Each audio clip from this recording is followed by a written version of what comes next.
This land was part of a farm. It was part of the Alexander Plantation. Arthur Alexander came here in 1905 from somewhere up north, and he and his two brothers owned a lot of land here, Charles, George, and Robert, and they owned probably 30 or 40,000 acres in 1905. We basically love to have, we have lots of school kids that go through, and it's basically showing how life was. We use it mainly for educational purposes to show children and adults. And it's amazing, the senior adults that come back who actually went to school down here, and they'll say, well, I lived in that house and my father was a sharecropper. And it's the good story about all of it is that the kids that grew up down here and went off to the war, they came back, the ones that stayed here on the farms ended up being major landowners now. They worked their way back through it. People in the community have been very generous in support of this facility.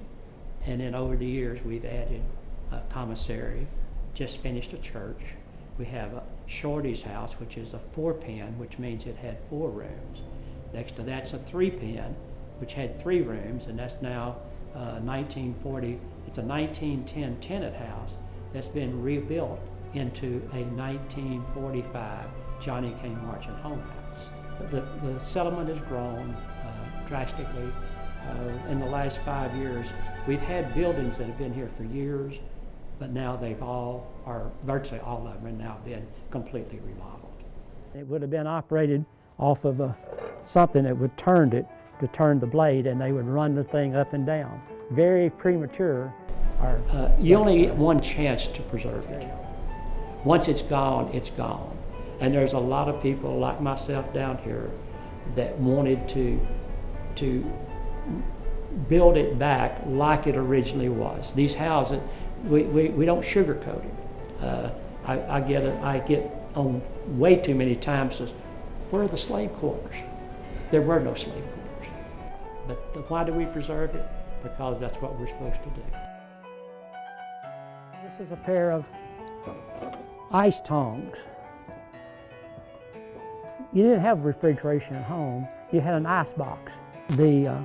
A commissary would have sold all kind of tools. Obviously, we've got a major supply of iron skillets. On a set of scales, that worked, but it didn't. And this would be something they would have made. You know, that wouldn't have been, that's something they actually would have made, not something that would have been bought. The horseshoes I thought were here, but they would actually make the horseshoes.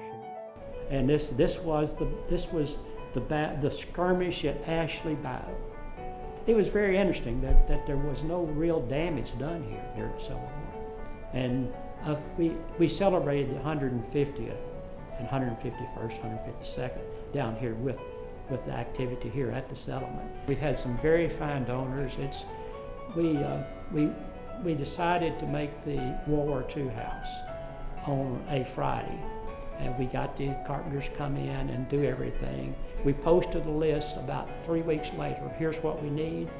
3 days we had every piece of everything we needed for a 1945 house. We hope the next generation look. So we're kind of proud of the Scott heritage because there is no haves and have-nots. You're all in the middle of everything.